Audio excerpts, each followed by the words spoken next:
ओम नमः शुद्धेभ्यः। अहिंसा परमो धर्म की।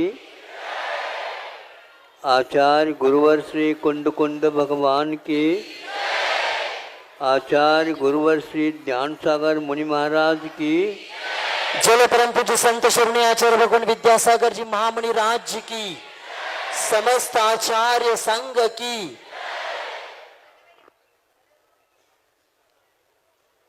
आप लोगों ने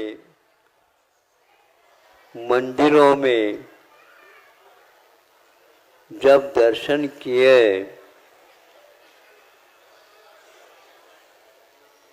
और अपना यदि परिचय देना चाहें और आपकी ओर जब वो नहीं देखते हैं तो आपको कैसा लगेगा?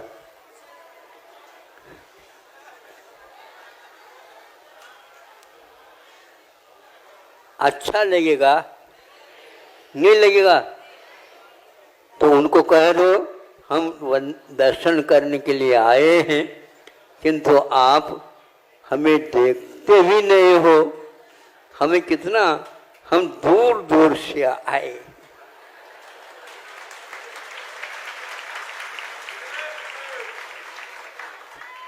तो हम प्रभु जी की तरफ से बोलना चाहेंगे,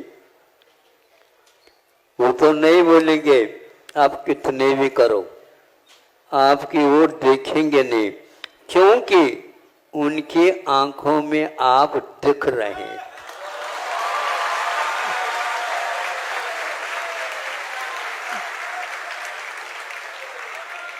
जब आप उनकी आंखों में दिख रहे हैं तो यह देखने का कार्य क्यों करें? और एक करे, एक की तरफ से देखूं तो दूसरा कहता हमारी तरफ नहीं देखा, तीसरा कहेंगे हमारी तरफ नहीं देखा। इससे सबसे अच्छा है हमारे प्रभु कि हमें देखना नहीं चाहते, किंतु आपकी आंखों में भी पूरा का पूरा ये दृश्य देखने में आ जाए, ये प्रभु चाहते हैं। हम यदि बोलना चाहें, हम यदि आपको देखना चाहें तो आप देखने की कला से वंचित हो जाएंगे और मौन रहेंगे। प्रभु देखो, प्रभु को हमसे कोई मतलब नहीं। यदि मतलब यह है तो मैं जैसा बेटा हूं वैसा एक बार बैठ करके तो देख लो। सारे के सारे संघर्ष समाप्त हो जाते हैं। एक हाथ से ताली बज नहीं सकता, एक हाथ से दूसरे हाथ कह दे भैया तालियों का आनंद तो हम दोनों मिलेंगे तभी होंगे।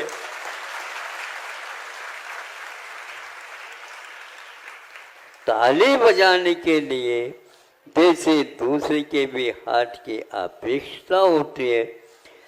महाराज हमारे पास दो हाथ तो है, इससे ताली बज जाए, लेकिन ये कह दे आप एक दूसरे से मिल करके बजाओगे तो तालियां बजेगी। यूं यूं करो, ताली नहीं बजेगी। इसी प्रकार ताली बजाने वालों के लिए हम कहना चाहते हैं, अब तो कम से कम आप चुटकी बजाओ। देखो जान रखो, हमारा कार्य हो जाएगा, हमें प्रसन्नता होगी, उस समय अपने आप ही चुटकी बज जाती है। ये नहीं तो अरे ये तो चुटकी ले ली। चुटकी लेना एक प्रकार से अच्छा नहीं बनता। इसलिए हमारे प्रभु आप लोगों को भी निर्दोष होने के लिए ये सब किया जा रहा है। अब हमें देखना 2 मिनट तक तो सामने सामने देखा, थोड़ा सा यूं गर्दन उठाया तो लगा देव लोगों को जगह नीचे नहीं मिली। हाँ। हे देव लोगों, धरती को छोड़ करके गए हैं, नहीं समझे? धरती के जो ऋण है उनको चुकाने के लिए आ जाओ। हाँ, और नहीं है तो खड़े होना चाहते तो खड़े हो जाओ। यहाँ पर चुनाव के लिए भी कई लोग खड़े हो जाते हैं। मैं ये चाहता हूँ आज चुनाव का नाम बदनाम हो रहा है, ये चुनाव लड़ रहे हैं ऐसा। तो भैया लड़ने की बात 5 साल के लिए मैं ये आशीर्वाद दूं, ये तो कभी भी हो नहीं सकेगा। और एक जीतेगा और एक हारेगा तो वह भी, उसने भी तो कुछ काम किया। अब उसकी ओर न देख करके एक की ओर मैं देखूं, ये पक्षपात और होगा। इसलिए आप लोग चुनाव के लिए खड़े हो सकते, बहुत अच्छा है। ये और अच्छा होगा स्वयं जनता आपको चुन ले। आप प्रचार प्रसार नहीं करो तो बहुत अच्छा होगा, लेकिन जनता कभी प्रचार के लिए नहीं निकलती है। किंतु चुनाव के लिए लड़ने वाले पहले से ही श्री गणेश हो रहा है लड़ने के काम से, ये ठीक नहीं है। अरे जीवन पर्यंत भी लड़ते रहेंगे क्या? नहीं, हम चुनाव कैसे जीते इसकी बात नहीं, किंतु हम कैसे जीते हैं उसकी बात करो। ये लोग कैसे जीते हैं ये सोचते तक नहीं है देव लोग, और आप लोगों को श्रम करते हैं। इसलिए सोने के लिए भी प्रभु ने कहा है और देवों को कहा, तुम अब नहीं सो सकते, काम करो, अच्छे कार्य करो। नहीं है तो आपको सोने का जो आनंद आता है वह भी नहीं मिलेगा। कर्म भूमि के जीवों के लिए ही सोने का भी, सुख की नींद बहुत महंगी है बंधुओं।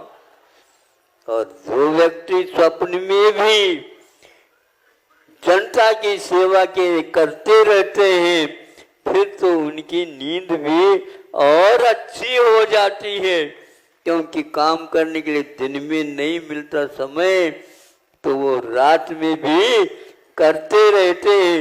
सुना है एक राजा था और वह अपने बल बूते पर इस ढंग से साम्राज्य फैलाया।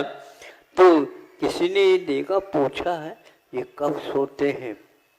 ये घुड़सवार होने के उपरांत घोड़े पर भी सोते चले जाते हैं। सुनो, और आप घोड़ा ऊपर से भी चला जाए तो मालूम नहीं से पड़ता। ऐसे होते थे राजा यहाँ पर। तब कहीं जाकर के प्रजा सुख की नींद लेकर के श्रम को दूर करने के लिए सोया जाता है। श्रम तो करो नहीं, और आप सोना चाहते हो, फिर तो सोते ज रहो। आपके लिए सोना नहीं मिलेगा, सोना नहीं मिलेगा, सोना नहीं मिलेगा।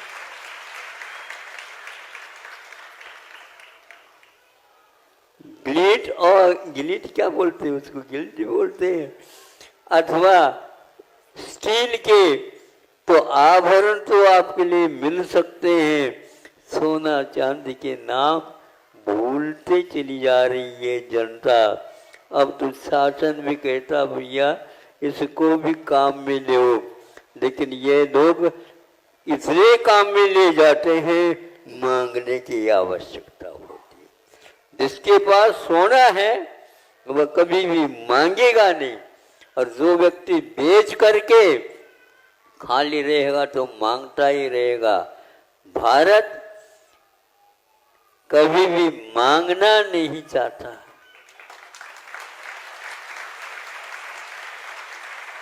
किंतु सामने वाला मांगने से पूर्व में उसके हाथ में ये क्या है, ये क्या है? अरे ये तो ऊपर देखते नहीं है और झोली भर देते हैं। मैं ये सोचता हूं उस झोली की ओर तो देखना पड़ता मुझे। कहीं एक आध रुपया बाहर निकल गया तो वो उसके लिए हानि हो जाएगा ना, इसलिए। और उसके साथ साथ यही सोचता हूँ, हे भगवान इनकी झोली समाप्त कब हो जाए। ये झोली जो है अच्छा नहीं, रेशम का भी झोली तो झोली ही मानी जाती है ना। उसी प्रकार आप लोगों के मन में ये आना चाहिए, हमारे प्रभु बिना कोड़ी के भी रह रहे हैं और फिर भी उनका काम चल रहा है। हम भी उनको देख करके उन जैसे जीवन बनाने के लिए पुरुषार्थ करना चाहिए।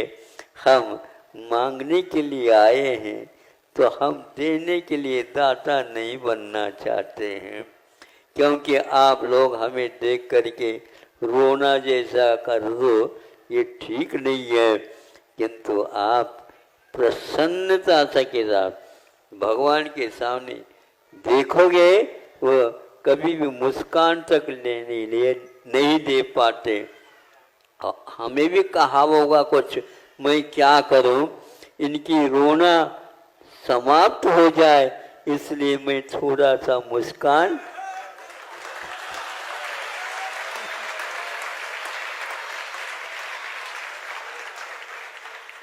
लेकिन ये ध्यान रखो, मुस्कान स्वभाव नहीं होता। हमारे भगवान की ओर देखो, न मुस्कान है न रोना है, न लेन है न देन है, किंतु फिर भी उनका क्या देन है मैं क्या कह सकता हूँ।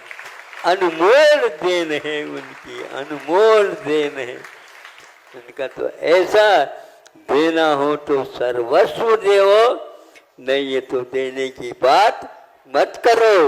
ये तो केवल देने का नाटक नहीं है, किंतु यह दान प्रभु के द्वारा बताया हुआ मार्ग है।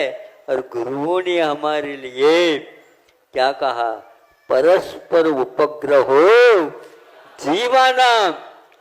एक इसको जीव समझते हो, इसको भी जीव समझते हो, परस्पर कर दो, एक दूसरे के लिए आप उपयोगी बनते जाओ, एक दूसरे के दुख में सुख में सहानुभूति बांटते जाओ।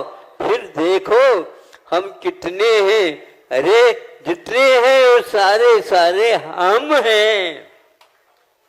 एक हम शब्द ऐसा है, यह अहम को मिटाने के लिए कार्य बनता है। अहम नहीं समझे, अहम को मिटाने के लिए कारण हम बनता है। और तुम कहेंगे तो मध्यम वचन आता है, और हम कहेंगे तो उत्तम वचन आ जाता है। हम सब एक हैं, हम सब एक हैं ऐसे कहेंगे तो यहाँ क्या कहें, हम बताओ क्या कहना हो।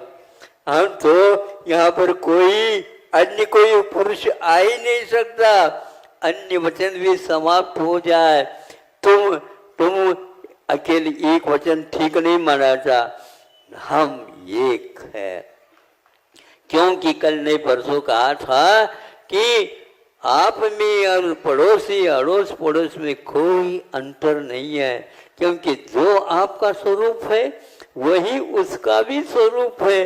जब सब लोगों के लक्षण उपयोगो लक्षण कहा है तो परस्पर उपग्रहो जीवानम कहने में क्या बाधा है। बल्कि यूं कहना चाहिए, प्रभु ने कहा तुम आंखें बंद करके देख तो लो, भगवान में और हमारे में कोई अंतर नहीं है। कितना अंतर है, इतना ही अंतर है, हम इधर उधर के बातें करने के लिए दोनों हाथों का काम कर रहे हैं और वह इधर उधर बातों से दूर हो करके एक हाथ के ऊपर एक हाथ रख रहे हैं। तो भगवान का एक प्रकार से एक हाथ पर एक रखते हैं, कर पर दो कर, कर पर दो कर, कर मैंने टैक्स होता है और उस कर के ऊपर आप अपने कर दो तो टैक्स की भी कोई आवश्यकता नहीं बनेगी, नहीं रहेगी। भारत टैक्स टैक्स टैक्स करता चला जा रहा, ये छूट जाए, पहले कोई टैक्स नहीं लेते थे। शिक्षा, चिकित्सा मुफ्त मुफ्त और लेकर के ऐसा थोड़ी होता। अरे कष्ट है दूर करो, भूख लगी है भोजन दो, इसमें क्या है, ये तो है, नहीं तो वो सड़ेगी रोटी। ध्यान रखो, उपयोग करना चाहते तो करो, नहीं तो सड़ेगी, वे काम में नहीं आएगी, पशु के लिए भी योग्य नहीं रहेंगे। इसलिए बंधु आप भी बहुत दूर से आए और हम भी नजदीक से नहीं आए हैं। कहाँ से यात्रा निगोद कहाँ है और उस निगोद को ये पार करके त्रिसत्व के में भी जो बहुत सा है, विविधता है, उन सबको पार करके मनुष्य जीवन में आने के उपरांत प्रभु कृपा से यहाँ तक आए हैं, अब वहाँ तक जाना है। प्रभु से कहते हैं, हे प्रभु आप इन लोगों को भी बुला लो, किंतु मुझे नहीं भूलना। हम भले ही पीछे से आ जाएंगे, लेकिन गार्ड जहाँ पर बैठता है वहाँ पर भी बैठ करके हमारी यात्रा हो सकती है, लेकिन इनको जल्दी भी है भगवान, इनको जल्दी जल्दी भगवान को हम ये कह दे अच्छा लगेगा कि नहीं, लेकिन हे भगवान इनको जल्दी ऊपर उठा दो। ये क्या है बताओ, दोनों में तो ऊपर ही जाना है, लेकिन बहुत अंतर है। इसलिए आप लोग एक दूसरे के स्वभाव समझ करके एक दूसरे के कमी को दूर करने के लिए अवश्य सहयोग देंगे। अहिंसा परमो धर्म की। चलो परम पूज्य